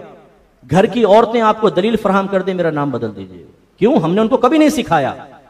हमने एक तरह का दीन का तसल्लुत किया है, मुसल्लत किया है, तुम्हें करना है। क्यों? हमने बड़ों को करते देखा। अच्छा, बड़ों का हर फेल को गलत तो नहीं होता, सही भी है, लेकिन दलील नहीं है, तशरीह नहीं है। क्यों करते हैं? घर की बहनों को पता ही नहीं। वो रिश्ते लेकर जाती है, भाई आप नियाज करते हैं? हाँ। सलातो सलाम पढ़ते हैं? हाँ। बस ठीक है मुसलमान है। अरे भाई, सलातो सलाम में तो बहुत सारे बदमज़हब भी खड़े हो जाते हैं। आजकल तो नियाज़ें पेट भर भर के खा रहे हैं। ये कहां से दलील बन गया किसी के सही होने की? कोई इसका इनकार भी कर दे, मैं सलातो सलाम को नहीं मानता, मैं नियाज को नहीं मानता, तो काफिर तो नहीं होगा। ये कोई कुफ्र इस्लाम का मसला तो नहीं है, लेकिन आपने इसको कुफ्र इस्लाम का मसला बनाया कि अगर ऐसा कर तो भाई मुसलमान है, ठीक है, रिश्ता जायज हो गया। ये खराबियां क्यों पैदा होती हैं? क्योंकि हमने घर वालों को दीन नहीं सिखाया। तो आखिर में यही दावत है, अल्हम्दुलिल्लाह हमारे मुफ्ती साहब नूरुल हुदा स्कॉलर्स अकेडमी ना, अल हादी, तुमने नूरुल हुदा लिखा हुआ है मेरे साथ, अच्छा, अल हादी स्कॉलर्स अकेडमी, ये किधर है हजरत? ये गार्डन मेडिकल सेंटर के करीब मुफ्ती साहब ने अल हादी स्कॉलर्स अकेडमी की बुनियाद रखी। मैं आप सबसे गुजारिश करता हूं, देखिए हम इतना ही कर सकते हैं कि हम आपको एक स्टेज फराहम करें, हम इतना ही कर सकते हैं कि आपके लिए वक्त निकालें। आप खुदा की कसम में खाकर कहता हूं, हमारी प्राइवेट लाइफ तकरीबन ख़त्म है। मैं अगर कोई टीवी प्रोग्राम भी देख रहा होता हूँ, बीच में वक्फा आता है, उसको म्यूट करके मैं 10 सवालों के जवाब देता हूँ। कहीं भी बैठा हूँ, सवालों के जवाब, गाड़ी में बैठा हूँ, मेरे ड्राइवर से पूछें, सवालों के जवाब, वॉइस में 900 से ज़्यादा मैसेज मेरे इस वक्त भी पेंडिंग पड़े हैं, जो खोल कर भी नहीं देखे हैं, और जो खुल चुके हैं उनकी तादाद तो मुझे नहीं पता। पूरी दुनिया से मैसेजेस आते हैं, क्योंकि नंबर आम है। एकेडमी हम चला रहे हैं, ऑनलाइन कोर्सेज हम करवा रहे हैं। हम चाहते हैं कि लोग दीन सीखें, हमारे सुन्नियों को शऊर हासिल हो, गुनाहों से बचें। बरोज़े क़यामत हमें यह खौफ होता है कि आप जाकर ये ना कहें कि अल्लाह ताला इन्होंने इज्जतें समेटी, इनके हाथ चूमे गए, इनको अल्लाह ताला तूने दुनिया में आसानियां दी, इन्होंने हमें क्या दिया? गिरफ्त कर इनकी। अल उलमा वरसतुल अंबिया, उलमा नबियों के वारिस हैं, और हम वारिस नबी को हमें पता है कि हमारा मनसब क्या है। इसीलिए हमारे लहजा बाज़ औक़ात सख्त हो जाता है। मैं नात खानों के मुताल्लिक़ कुछ कहता हूँ, नाराज हो जाते हैं नात खान। वो भी मेरा क्लिप बहुत ज्यादा वायरल हुआ, मैंने नात खानों के ऊपर का, तो वो बड़े नाराज होते हैं ना नात खान कि भाई ये तो मुफ्ती साहब ने क्या बोल दिया। अच्छा, इनकी तायद में अगर मैं बयान कर दूं कि भाई नजराना देना चाहिए, देखो कदर करनी चाहिए, इतना वक्त निकाल रहे हैं, तो छोटा लिफाफा, जरा बड़ा लिफाफा दे ना, तो नात खान कहेगा मुफ्ती साहब अल्लाह आपको खुश रखे, जिंदाबाद मुफ्ती साहब। और अगर मैं कहूं कि आपकी नात खानी फ़कत आपको मैदान माशर में उस वक्त तक दर्जा नहीं दिलवा सकती जब तक आप खुद भी दीन ना सीखें। तो मैं हर नात खान के बारे में तो नहीं कहता हूं, लेकिन मैं चैलेंज करता हूं, इन नात खानों से मसला के आले सुन्नत के बारे में पूछ लें, ये इसका जवाब नहीं दे सकते, दीन ही नहीं सीखते, ये अपने बच्चों को दीन नहीं सिखाते। इनमें से अक्सर के घर में जो खवातीन है उनको दीन के लिबे नहीं पता, तो खाली ये आप नात पढ़कर ये समझते हैं कि हमें आखिरत में इतने दर्जे मिल जाएंगे, हमारी बख्शिश हुई। आपने अशार में अपने लिए खुद ही दर्जात मुतय्यन कर दिए। मैं कब्र में पहुंचा, मुनकर नकीर ने कहा ये तो सना खान मुस्तफ़ा है, तुझसे सवाल क्या करें, बाहर निकल गए। मैं मैदान महशर में पूछा, फरिश्तों ने कहा खबरदार कोई इसको कुछ नहीं कहेगा, ये सना खान मुस्तफ़ा था, पुल सरात पे कालीन बिछाओ। मैं पार हुआ, जन्नत में चला गया, हुर साथ आके बैठ गई, मुबारक हो। अरे भाई खुद अपने ये तखय्युलात से आपने नताइज मुरत्तब कर लिए।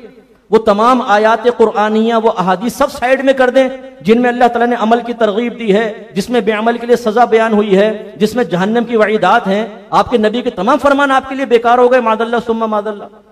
खुदा की कसम मैंने ऐसे लोगों को भी देखा, हर एक ऐसा नहीं होता, ऐसे भी देखा है नमाज के टाइम में नमाज नहीं पढ़ते। और सनाखानी जी सरकार के सनाखानी, सरकार खिलाते हैं, सरकार पिलाते हैं। मेरा तो घर बार ही सरकार चलाते हैं, वो वाकई सरकार ही चला रहे हैं घर बार, लेकिन उस सरकार का कहना मानने के लिए आप तैयार नहीं है। दाढ़ी है नहीं चेहरे पर, सरकार आप ही के नबी फरमा रहे हैं, जिनके इश्क की आप बातें कर रहे हैं, और आप कहते हैं मुफ्ती साहब हमने इश्क काम किया है नबी का। तो भाई उस इश्क का सबूत आप क्यों नहीं देते?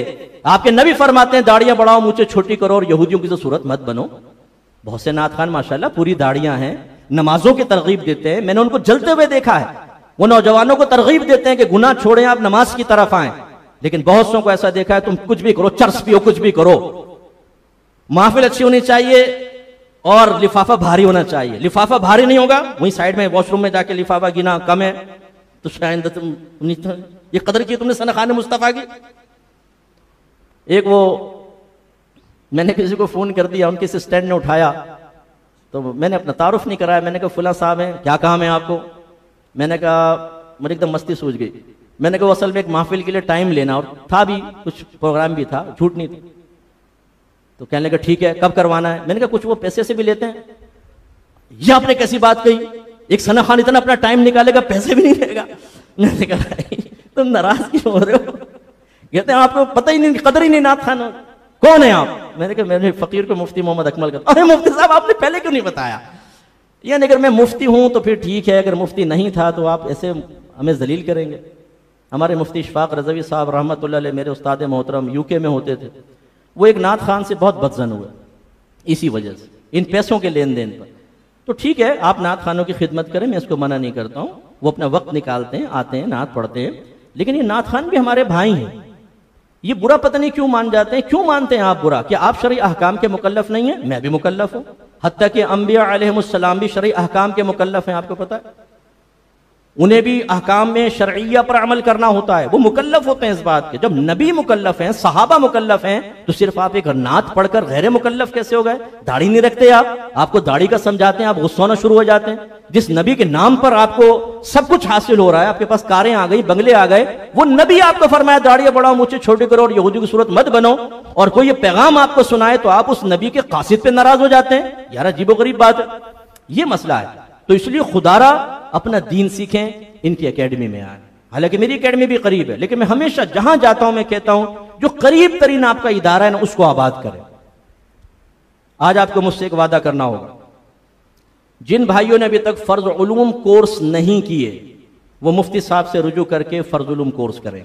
बच्चियों का भी है हजरत, लड़कियों का नहीं है। अगर लड़कियों को करवाना चाहें हमारी एकेडमी में आ जाएं, ऑनलाइन करवाना चाहें बच्चियों को तो भी आप गुलाम मुस्तफ़ा से मालूम कर लीजिएगा, हम ऑनलाइन आपको टीचर फराम कर देंगे। लेकिन खुदारा इल्म सीखें, अपने आप को इस जहालत से बाहर निकालें। अगर आप नहीं निकालेंगे तो सगीरा कबीरा ज़ाहिरी बात नहीं, गुनाह में और हो सकता है कुफ्र में मुब्तला हो जाए। आप अगर अपने ज़ौजा को कलिमात के कुफ्र का इल्म नहीं देंगे, अकायद नहीं सिखाएंगे, हो सकता है वो यूट्यूब पर किसी और चीज को देखकर कोई पड़ोसन ऐसी मिल गई जिसने आकर ब्रेन वॉशिंग कर दी और खराब हो गई, गए आपका रिश्ता ही खत्म, निकाह खत्म हो जाएगा। अगर खुदा न खास्ता कुफ्र निकल गया तो फिर क्या होता रहेगा? इसलिए आप इनसे सीखिए और इनके पास आइए, कोर्स करें। और जो नौजवान आलिम दीन बनना चाहते हैं, मुफ्ती बनना चाहते हैं, वो भी इनके पास आए। हमारे यहाँ तो इस चीज़ की कोई कैद नहीं है। मुफ्ती साहब 6 साल का कोर्स करवा रहे हैं आलिम और मुफ्ती का, ये मुफ्ती साहब ज़्यादा वजाहत कर देंगे, अब इनसे मालूम कर लीजिएगा। हम लोग लड़कों में बड़ी रियायत देते हैं, आप बरहाना सराएं, दाढ़ी है या नहीं है, पैंट शर्ट पहने, आप आइए और पढ़े इंशाल्लाह इल्म, और फिर हम तरबियत करते रहते हैं। इंशाल्लाह आप बिल्कुल बाअमल बनेंगे, खुद ब खुद इल्म आपके अंदर एक नूर पैदा कर देगा। हाँ, बच्चियों में हम सख्ती करते हैं, निकाब बुर्का सब कुछ वो होगा, नाखून बड़े नहीं होने चाहिए, सुरमा नहीं लगाएंगी, मेकअप नहीं करेंगी। वो मेरी वाइफ उकाबी निगाहों से सबको चेक करती रहती हैं, वो छापे मारती रहती है, तो वो हम मना करते हैं। बाकी लड़कों में सब इसी तरह। हमारा ओनली एक संडे कोर्स चलता है, इसकी भी मैं आपको दावत दे के बस अपना बयान खत्म करता हूँ। ये मैंने एक नया तजर्बा किया क्योंकि हमने देखें पूरा इल्म सीखा है और मैंने बड़ा मुशाहिदा, मेरी मुशाहिदे की बड़ी मतलब एक वस्फ है अल्लाह ने दिया है, मैं बहुत ज़्यादा मुशाहिदा करता हूँ, नतीजे मुरतब करता हूँ। मैं पढ़ते पढ़ते सोचता था अगर ये चीज़ हम इतने वक्त में कर लें तो बहुत अच्छा है, ये इतने वक्त में कर लें तो बहुत अच्छा है, ये ज़्यादा वक्त लग रहा है, इसको यूँ आसान भी कर सकते हैं। नतीजा निकला हम फारिग हुए, हमने 10 साल का कोर्स 6 साल में किया, 5 साल का आलिम कोर्स, 1 साल का मुफ्ती कोर्स। मुफ्ती साहब माशाल्लाह 6 साल का करवा रहे हैं, ऐसे तो नहीं करवा रहे ना, मुफ्ती साहब ने भी मुशाहिदा किया, हाँ भाई बात माकूल लगती है, मुफ्ती साहब ने 6 साल का कोर्स करवा रहे हैं। अब ये नहीं है कि आप 10 साल कोर्स में सोचें और 10 साल में तो मैं पता नहीं इमाम आज़म अबू हनीफा का शागिर्द बन जाता, इमाम मोहम्मद के बराबर, और 6 साल के अंदर तो इमाम जुफर के पाँव की जूती भी नहीं बन सकूंगा। ये मसले नहीं होते, टीचिंग मेथड बड़ा मैटर करता है। लिहाजा हमने संडे कोर्स शुरू किया, ये मेरा पहला तजर्बा था। 8 साल का कोर्स रखा, सिर्फ 3 घंटे की क्लास, 2 से 5। इसमें दीनी तालीम इल्म का दाखिला मना है, engineer, doctor, professor, bankers, job वाले, हाउसवाइफ, बस। आप कभी इतवार को आए, रमजान के बाद आइएगा, अब तो बंद है एकेडमी। आप देखें मेरी क्लास कितनी बड़ी है माशाल्लाह, 150 से ऊपर मेरे ख्याल में है। 5वां साल अब स्टार्ट होगा उनका, 4 साल हो गए। कोई भी इतवार, वो भी सारा हफ्ता मसरूफ होता है, इतवार को छुट्टी होती है, रिश्तेदारों के जाना, ये वो कितना मुश्किल है टाइम निकालना। लेकिन 4 साल हो गए, कोई चंद एक लोग जो अपनी मजबूरी से भागे भागे, वरना इस्तिकामत से पढ़ रहे हैं। इसका मतलब यह है कि दीन इतना मुश्किल नहीं है, टीचिंग मेथड होना चाहिए। हम पूरे हफ्ते भी उनसे राब्ता रखते हैं, ऑनलाइन की भी सेटिंग रखते हैं और फिर क्लास में पढ़ाते भी हैं। माशाल्लाह बहुत अच्छे लड़के पढ़ रहे हैं और उनमें जब वो पढ़कर फारिग होंगे, इन्हीं में से इंशाल्लाह क्रीम निकलेगी और आप देखेंगे मुआशरे में कितना अच्छा काम होगा। अब ओनली हफ्ते में 3 आवर्स, 3 घंटे की क्लास, तो महीने में कितने हुई? 12 घंटे। 11 महीने की क्लास, 1 महीना छुट्टी होगी, अब उसको आप देख लें कितना हो गया। और फिर 8 साल का देख लें कितना शॉर्ट हो गया, और उसमें फिर वाली मुफ्ती बन रहा है। तो मैं आप सबसे गुजारिश करता हूँ, दीन सीखना कोई मुश्किल नहीं है, वो भी सीख ही रहे हैं ना, हिम्मत करके आगे आए, जिंदगी ज़ाया ना करें।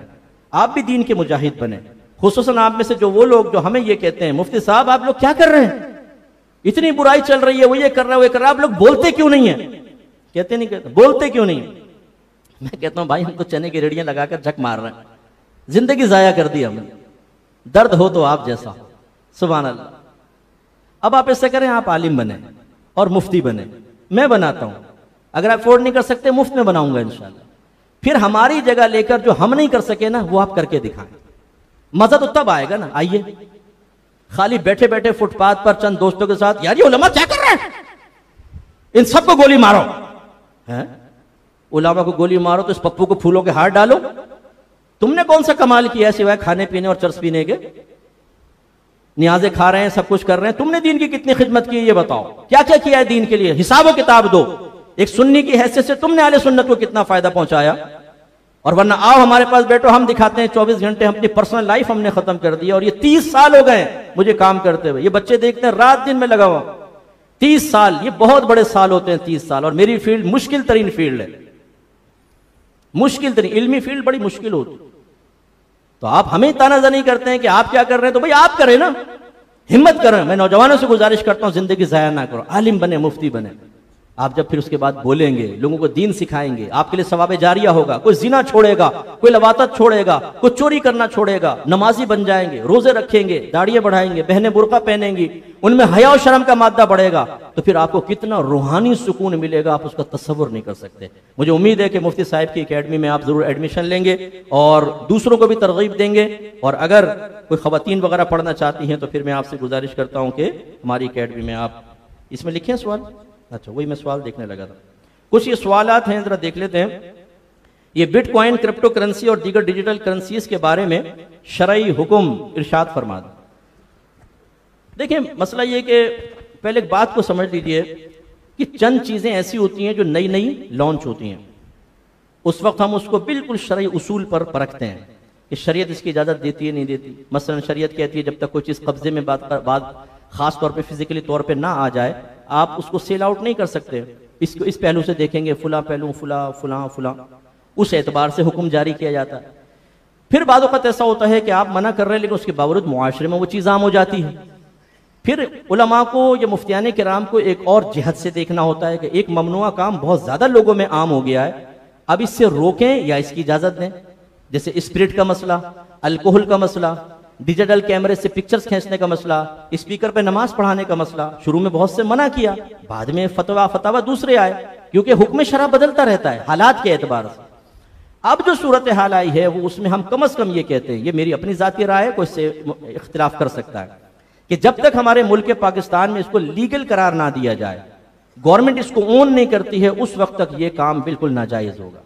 वजह इसकी ये है कि ये अपने 4 करोड़ क्रिप्टो करेंसी की परचेजिंग में लगाकर और ये ऑनलाइन सब कुछ काम कर रहे हैं, ना टैक्स दे रहे हैं, ना वो पैसा रोलिंग के अंदर आ रहा है, आपके मुल्क को नुकसान ही नुकसान होता चला जाएगा। हर आदमी जब इसमें अपने इन्वेस्टमेंट कर लेगा और टैक्स आप दे नहीं रहे हैं, तो फिर आपकी भारी इन्वेस्टमेंट तो बाहर चली गई, तो फिर मुल्क तो नहीं चलता। अपने जाती मफादात के लिए मुल्क के मुस्तकबिल को, फ्यूचर को दाव पे लगाना सही नहीं है। और फिर अगर आपके साथ धोखा हो गया तो क्या होगा? बाहर के मुल्कों में आपको अपने तमाम असासे जाहिर करना लाजिम है, चाहे आप पॉलिटिशियन हो या ना हो। अब लोग क्या करते हैं, असासे जाहिर नहीं करते हैं, वे टैक्स लगेगा, इन्होंने 50 तोला घर में रखा हुआ है, वो हो गया चोरी। अब चोरी हो गया तो ये जाके रिपोर्ट नहीं करा सकते, क्यों? वो बोलेंगे 50 तोला आया कहां से, पहले अंदर आ जाओ, इसके हिसाब दो।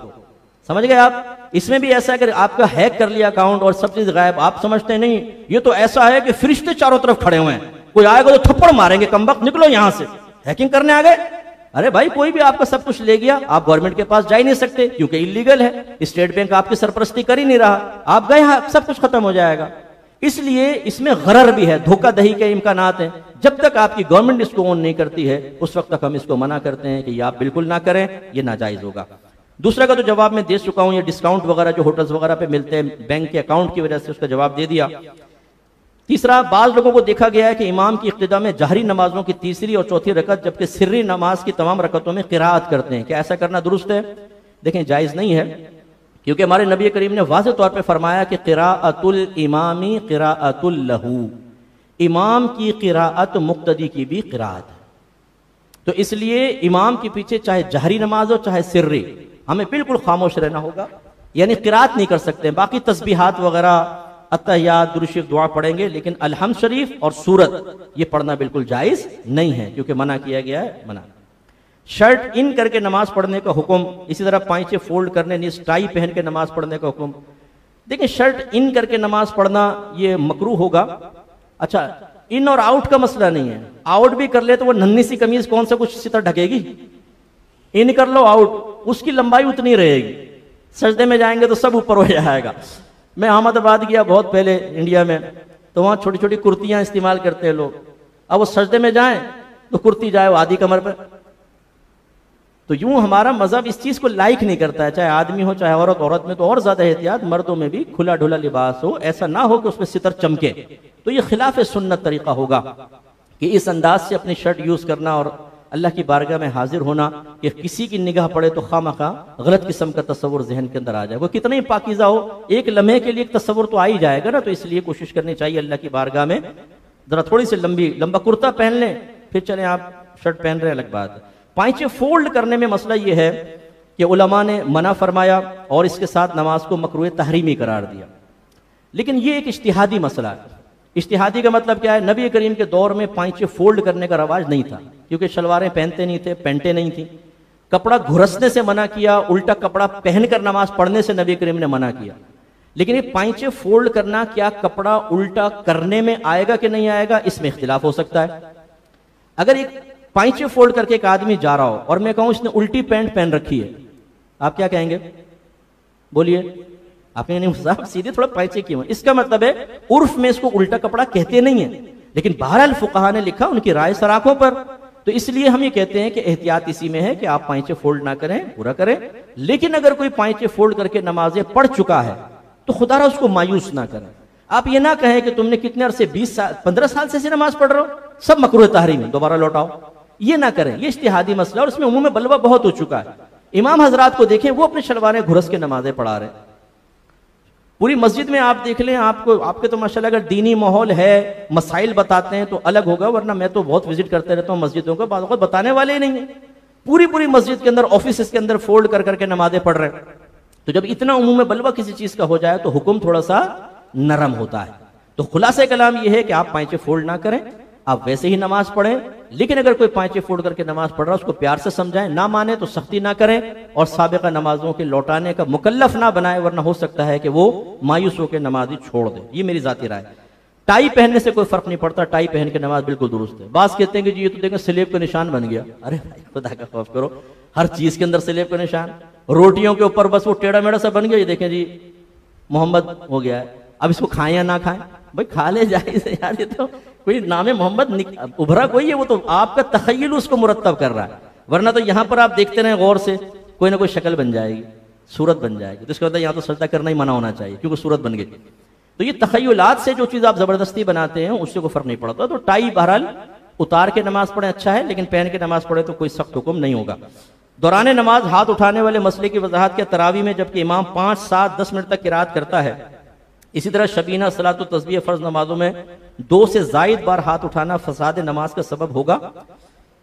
देखिए बुखारी शरीफ में लिखा है कि एक रुकुन में किसी ने 3 मरतबा अगर लगातार हाथ उठाया तो नमाज टूट जाएगी। अच्छा, आप कुरान देखेंगे, हदीस देखेंगे, कहीं ये हुक्म आपको बरह रास्त ऐसा नजर नहीं आएगा। तो क्यों फुकाहा ने हुक्म दिया? उन्होंने इस पर नजर की कि नबी करीम सल्लल्लाहु अलैहि वसल्लम ने जैसे एक शख्स को देखा कि वो अपनी दाढ़ी से खेल रहा था, तो सरकार ने इरशाद फरमाया कि अगर इसके कल्ब में खुशू होता तो इसके आज़ा भी खुशू पजीर होते, यानी दिल में तवज्जो होती तो हाथ से ना खेल रहा होता, दाढ़ी से ना खेल रहा होता। इसका मतलब यह है कि हमें बड़े सुकूत के साथ नमाज पढ़नी चाहिए। फिर इमाम आजम रदी अल्लाह ताला अन्हु के नज़दीक अगर नमाज में कोई ऐसा अमल कर लें कि दूर से देखने में ऐसा यकीन हासिल हो जाए कि नमाज में नहीं है, उसे अमल कसीर कहते हैं। जैसे मैं मोबाइल निकालूं, नमाज पढ़ रहा हूं, मोबाइल निकाला, एक आध मैसेज किया, रखा, शुरू, तो जब मैं ये इस तरह कर रहा हूँगा तो यकीनी सी बात है कि मैं नमाज में नजर नहीं आ रहा। आप यकीन से कहेंगे मुस्ताफ तो मोबाइल से खेल रहे हैं, नमाज टूट जाएगी। तो अब फुकहा ने ये फरमाया कि जो हाथ लगातार एक रुकन में उठेगा ये अमल कसीर की तरह है, लिहाजा उन्होंने कहा 3 दफा लगातार हाथ उठाएंगे तो हम नमाज टूटने का हुक्म देंगे। और उसमें एक तहदीद भी है कि लोगों को 3 दफा की लिमिट दे दो तो डर के फिर हाथ ही नहीं उठाएंगे, तो खुशू खुजू ज़ाहिरी आज़ा भी खुशू पजीर नजर आएंगे। ये एक जमाने तक हुक्म बिल्कुल ठीक है और अब भी हम कहते हैं ऐसे ही होना चाहिए, बिल्कुल एहतियात से। लेकिन हम जो मुशाहिदा कर रहे हैं वो यही है कि हमारे जो कॉलेज के खास तौर पे नौजवान हैं, स्कूल के आते हैं, एक रुकन में 50 दफा हाथ उठा देते हैं।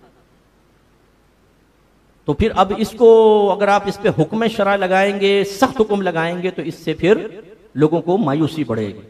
जो चीजें बहुत ज्यादा आम हो चुकी होती हैं उनको, उस आदत को छुड़वाना बड़ा मुश्किल होता। हाँ, तरगीब दें, समझाएं ताकि लोग इससे बचें।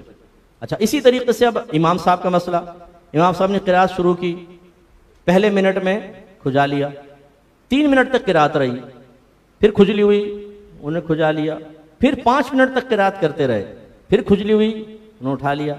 अब ये बच्चा गिन रहा था 1, 2, तो इसने हंगामा कर दिया, खबरदार, खत्म खत्म खत्म खत्म खत्म, इमाम साहब रुक जाओ, आपने 3 दफा हाथ उठा लिया है, नमाज गई, सबकी गई, तोड़ दो नमाजें, तोड़ दो।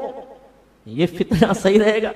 अब इसको कौन अमल कसीर कहेगा? आप बताइए कि अगर इतनी देर को ये देखने में ऐसा लगेगा कि नमाज से बाहर है? नहीं। इसका मतलब हुआ जो फुकहा ने लिखा वो एक तहदीद जरूर थी, लेकिन उसको बेआनी वैसे ही आज के दौर में अप्लाई करना और बगैर सोचे समझे करना, ये फितना फसाद का सबब बनेगा। बिल्कुल खुशू खुजू से नमाज पढ़नी चाहिए, लेकिन आज मेरे आका ने फरमाया आखिरी जमाना होगा, पूरी मस्जिद में तुम्हें एक आदमी भी ऐसा नजर नहीं आएगा जो खुशू खुजू के साथ नमाज पढ़ रहा हो। ऐसे दौर में सख्त मसाइल बयान करना लोगों के लिए दीन से दूरी का सबब बन सकता है। इसलिए जहां इसको हम कहते हैं नस्से मजहबी, एक होता है कुरान से वाज़ेह हुक्म साबित है, हदीस से उसे नस्से क़तई कहते हैं।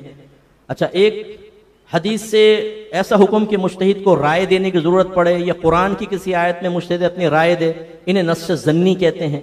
और एक होता है कुरान हदीस में उसका सबूत नहीं होता, मुज्तहिदीन अपनी राय से कोई हुक्म लगाते हैं, इसे नस्से मजहबी कहते हैं। मजहब से मुराद फिक़्ह हनफी, मजहब हनफी, उसमें होता। ये जो नुसूस मजहबिया होती हैं इनमें बड़ी वुसअत होती है, बहुत रियायत होती है। ये कुरान नहीं है, ये हदीस नहीं है, ये फुक़हा की अपनी जाती राय है। अगर फुक़हा उस दौर के आज के दौर में होकर लोगों के मामलात को देखते तो वो इसमें मेरी दानिश के मुताबिक नरमी पैदा फरमाते। इसलिए खुलासा कलाम ये है, आप बिल्कुल यकसुई से पढ़ें, हत्तल इम्कान ना खुजाएं, लेकिन अगर कोई खुजाता है नौजवान उसे प्यार से समझाएं, लेकिन उसकी नमाजों के फसाद का हुक्म ना जारी करें तो ये अनसब है, ताकि वो मायूस ना हो। और खुसूसन अगर किसी ने बहुत अरसे से नमाज पढ़ी और आप जाकर कहें कि तुम्हारी तो नमाज ही नहीं हो रही, मैंने तुम्हें देखा है 3-4 नमाजों में तुम इतनी दफा हाथ उठा लेते हो, तो यूं ना करें, इसमें गुंजाइश काफी निकल सकती है। लेकिन ये मेरी अपनी जाती राय है, इसमें कोई इख्तिलाफ कर सकता है, उसे हक हासिल है। फर्ज कर ले मुफ्ती साहब ही मेरे जाने के बाद कहें भाई ये मसला यूं नहीं है जैसे बारिशत में लिखा है वैसे ही करो, ये कोई लड़ाई झगड़े का मसला नहीं। लेकिन हमारा चूंकि मुशाहिदा में बहुत ज्यादा दुनिया में रहता हूँ, बहुत ज्यादा पब्लिक में रहता हूँ, मैंने बहुत ज्यादा दीन हमने पढ़ाया है, हजरत ने पढ़ाया हुआ, तो अपनी अपनी राय हो सकती है। हमने देखा है जो मुआशरे में इस वक्त, उसमें हमें रियायत देनी चाहिए। आप अपने बयानात में अवाम को इल्म हासिल करने की खूब रग़बत दिलाते हैं, इरशाद फरमा दीजिए कि क्या हमारे लिए अपने कारोबार, नौकरी और दीगर मुआशी मसरूफियात के साथ बाकायदा इल्म दीन हासिल करना मुमकिन है? तो मैंने अभी आपको समझा ही दिया कि बिल्कुल मुमकिन है, हिम्मत करनी होगी। सोचे नहीं आप उम्र के किस हिस्से में हैं, दाढ़ी में कितने सफेद बाल आ गए, इसको ना देखें, हिम्मत कीजिए, बिल्कुल मुमकिन है। हमने मुमकिन करके दिखाया है। आइए आप संडे कोर्स में आके ऐसी बैठ जाए, मैं आपको बिठाऊंगा इज्जत से, चाय भी पिला दूंगा आपको, आप बैठें और देखें कि लोग कैसे समझ रहे हैं, कैसे सीख रहे हैं। वो भी आप जैसे लोग हैं और हर एज का आदमी है उसमें 16 साल का बच्चा भी है और उसमें 70 साल का आदमी भी है, 50 साल का भी है, 40 साल का भी है, 30 साल का भी है। आप आकर देखिए, मुमकिन है, आपको हिम्मत करनी होगी। हम दुनियावी मुआमले में हिम्मत के लिए तैयार हैं। मैं आपसे बस आखिरी क्वेश्चन पे अपना बयान खत्म करता हूं। ये बताइए भाई, एक काम है, थोड़ी सी मेहनत करनी होगी, लेकिन आपको एक दिन में 1 लाख रुपए मिलेंगे। बोलिए करेंगे काम? आप कहेंगे साहब फौरन काम बताएं। भाई काम मुश्किल बहुत है। मुफ्ती साहब अल्लाह ने पैदा ही फकीर को मुश्किल का सामना करने के लिए बनाया है, आप हुक्म तो फरमाइए और फिर मैं काम बताऊं वो इतना ज्यादा मुश्किल भी ना। आप कहेंगे ये तो कोई मुश्किल नहीं है, 1 लाख रुपए महीना या 1 लाख रुपए रोज, फौरन बताएं। खुदा की कसम, आप जब दीन सीखने के लिए आते हैं, ये 1 लाख तो उसके जो अजर सवाब है उसके जर्रों में से जर्रे के बराबर भी नहीं है। क्योंकि जब एक तालिब इल्म अल्लाह की रिज़ा की खातिर इल्म सीखने अपने घर से बाहर निकलता है तो फरिश्ते उसके पैरों के नीचे अपने पर बिछा देते हैं। सरकार ने फरमाया कि समुद्र में मछलियां, जमीन के अंदर चूंटियां उसके लिए दुआए बख्शिश और मगफिरत करती हैं। जिसने इल्म के लिए एक रास्ता अल्लाह ने उसके लिए आसान किया तो अल्लाह ताला उसके लिए जन्नत का रास्ता आसान फरमा देता है। और फिर जब इल्म दीन सीख कर आप दलाइल के साथ लोगों को दीन की तरफ माइल करेंगे, वो उसकी लज्जत कुछ और होगी। तो आप आइए, हजरत के पास दाखिला ले। अगर आपको हमारी अकेडमी में आना है संडे कोर्स में, तो शव्वाल में दाखिले खुलेंगे, उसमें आप दाखिला ले लें और उसमें आप एडमिशन लेके पढ़कर देखें, टीचिंग मेथड देखें, बहुत आराम से पढ़ेंगे इंशाल्लाह। तो ये मुमकिन है, नामुमकिन नहीं है। अल्लाह ताला अमल की तौफीक अता फरमाए।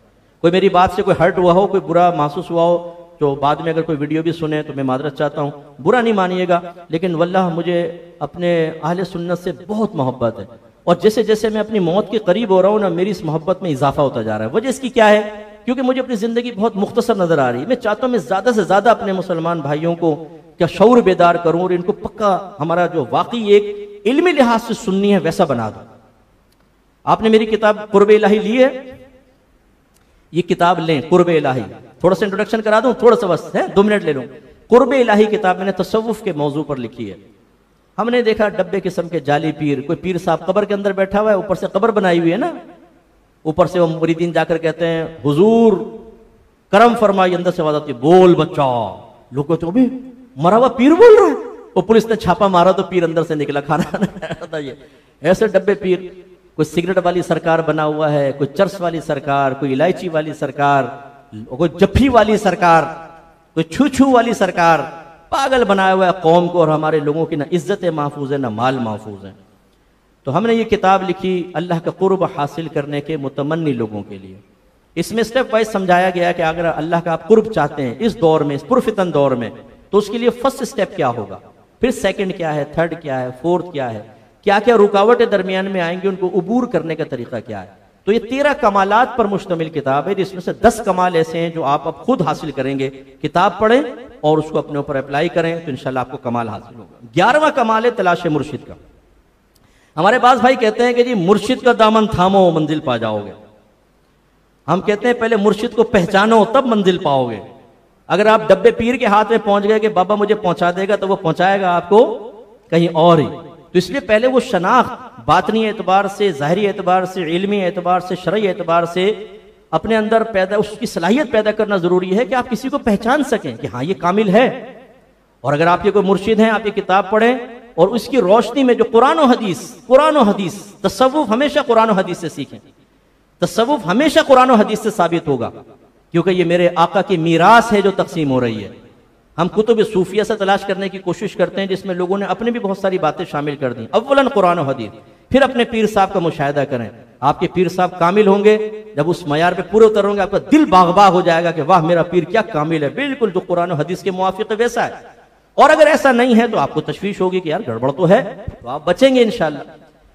10 कमाल के बाद 11वां, फिर पीर को कैसे पहचाना जाए, उसमें कौन कौन सी अलामात। हमने पीर की 5 अक़साम लिखी हैं, पहला दर्जा, दूसरा, तीसरा, चौथा, 5वां। किस दर्जे के पीर को से बैत करना अफजल है, फिर किससे, फिर किससे, फिर किससे, वो आप पढ़ें। फिर उससे अगला मुर्शिद के आदाब हैं, और फिर फना फिल मुर्शिद का चैप्टर रखा है।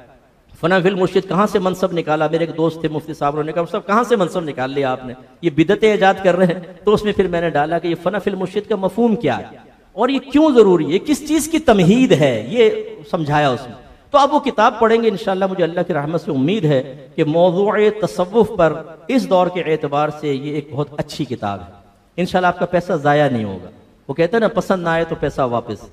तो मैं आपको मुरव्वतन नहीं कह रहा हूँ, आपको पसंद ना आए ना किताब, आके कहेगा मुझसे मुझे बिल्कुल अच्छी नहीं लगी, पैसा दे दें, पैसा दे देंगे आप। और इन किताबों से हम नफ़ा कमाना हमारा मकसूद नहीं है, सब मेरी वफ़ किताबें हैं। हमारे बच्चे भी इससे नफ़ा नहीं हासिल कर सकते। हमने अपने बड़ों से यही सीखा है कि दीन को हत्तल इम्कान अल्लाह के लिए करें। तो मैंने सब वफ़ किया हुआ है, तो इसका नफ़ा मेरी जेब में नहीं आएगा और ये सब दीन के काम में इस्तेमाल होगा। किताब ज़रूर पढ़ें। एक दफ़ा आप पढ़ना शुरू करेंगे इंशाल्लाह आपको इतना लुत्फ़ आएगा कि शायद आप किताब रखेंगे नहीं। मैं आज भी अपनी किताब के 5 चैप्टर पढ़कर आया हूँ। मैं शुरू करता हूँ तो ख़त्म छोड़ने को दिल नहीं चाहता, हालांकि मैंने लिखी है, लेकिन मैं उसकी रोशनी में अपना एहतिसाब करता रहता हूँ कि यार ये जो अल्लाह ने रसूल ने फरमाया, मैं इस मयार पे पूरा उतर रहा हूँ कि नहीं उतर रहा हूँ। कोशिश करता हूँ हत्तल इम्कान, बार बार अपना एहतिसाब करता हूँ, उसको पढ़ता हूँ, रोज़ाना पढ़ता हूँ और उससे बरकत हासिल करता हूँ। कम से कम मुझे कुरान हदीस पढ़ने का सवाब तो मिलेगा, मुझ पर रहमतें नाजिल होंगी, मेरे घर पे रहमतें नाजिल होंगी, मेरे बच्चों को अल्लाह ताला मुझे आफात व बलियात से महफूज करेगा। तो मैं आपसे गुजारिश करता हूँ ये किताब आप ज़रूर लें। गुलाम मुस्तफ़ा से रब्ता कर लीजिएगा, हर एक के घर में ये किताब होनी चाहिए, बेस्ट बुक है। मुफ्ती साहब को इंशाल्लाह मैं तोहफा भिजवाऊंगा, ये मुझसे ले लीजिएगा भाई, ज़रूर हजरत को खिदमत में पेश कीजिएगा। हाँ, अगर कोई आप में से अफोर्ड नहीं कर सकता, शौक बहुत है उसको, वो कहता है साहब मैं पूरी किताब पढ़ूंगा, अमल भी करूंगा, मेरे पास पैसे नहीं है, वो फिर मुझसे आकर ले चले, मैं अपने भाई को तोहफे में दे दूंगा, तो आप ले लें, लेकिन पढ़ें जरूर। ये किताब बहुत अच्छी, हम यही काम कर सकते हैं। देखें कि हम आपके लिए हिदायत के दरवाजे खोल दें कुरान और हदीस की रोशनी में।